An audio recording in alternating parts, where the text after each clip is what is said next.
True story, I was with a bunch of friends. We're staying at a gorgeous holiday house, but we got reined in with minimal ingredients and food. So naturally everyone else was worried, but I wasn't, because with the minimal ingredients, I was able to make a fantastic cake. And this is what I came up with, so I've written it for you. It's delicious. It's a vegan orange cake. It's so good. So we'll start with the orange. In this orange cake, we need to boil a whole orange into some water. You want the orange to be completely submerged in the water. So we'll just cover that up. And yes, we only had one orange left between all of us, so it went into the cake. Everyone was a little nervous, but it was totally worth it for the results. I'm going to pop the lid on, and you want to boil this for about 30 minutes. And this is what it looks like after it's cooled down. Do allow it to cool down. It's really soft, and that's what we're after.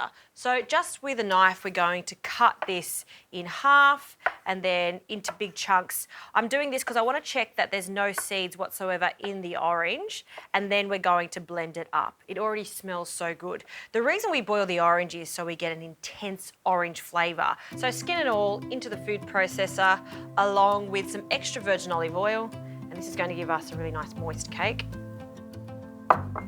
And we'll blend this until it's smooth.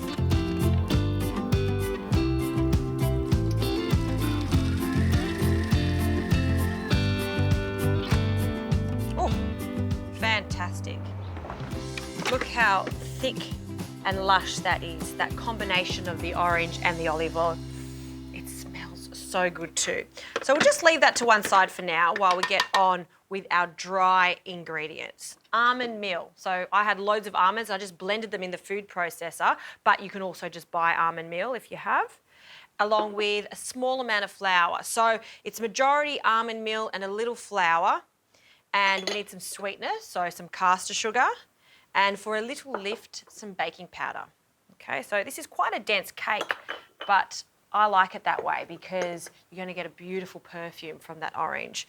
With a whisk, combine all the dry ingredients, make a bit of a well in the centre, and then we can add the only wet ingredients to this, which is our orange and olive oil. No eggs required because it is a vegan cake. Unintentionally, but it is, and it works. So just scoop out all of it. If you find that your batter is slightly too dry, all you need to do is just add a little more olive oil. Really, it depends on how large your orange is and how juicy it is. So we'll just fold that together until all of the wet ingredients are combined with the dry ingredients and our mixture is done.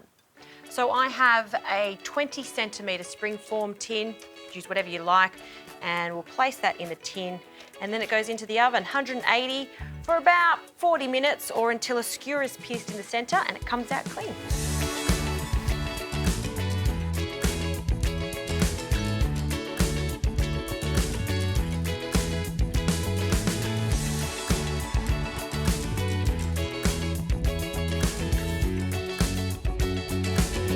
All right, the cake has come out of the oven. Do allow it to cool, and let's serve this up. Two options. You could just lightly dust it with some icing sugar, or I'm going to serve it with some coconut yogurt, keeping with that vegan theme, and some raspberries. Now have a look at this. This is going to be the most moist cake, and like I did say, it is dense, but that's the nature of it. Place that onto a plate. Oh, I can smell the orange, it's so good. And we'll grab a spoon, coconut yogurt, and we'll just place that on top. I'm just going to use a palette knife and just spread that over. You want to do this bit just before you serve it. Look at that, it looks like icing. So good. Finally, our raspberries. I just want to put them everywhere. They don't have to be perfect. On my little adventure, we didn't have coconut yogurt. We didn't have raspberries either, but the cake was still delicious. If you've got some vegan friends coming over and you want to make them a delightful cake, make this one. If you're not vegan, make it anyway. It is super delicious.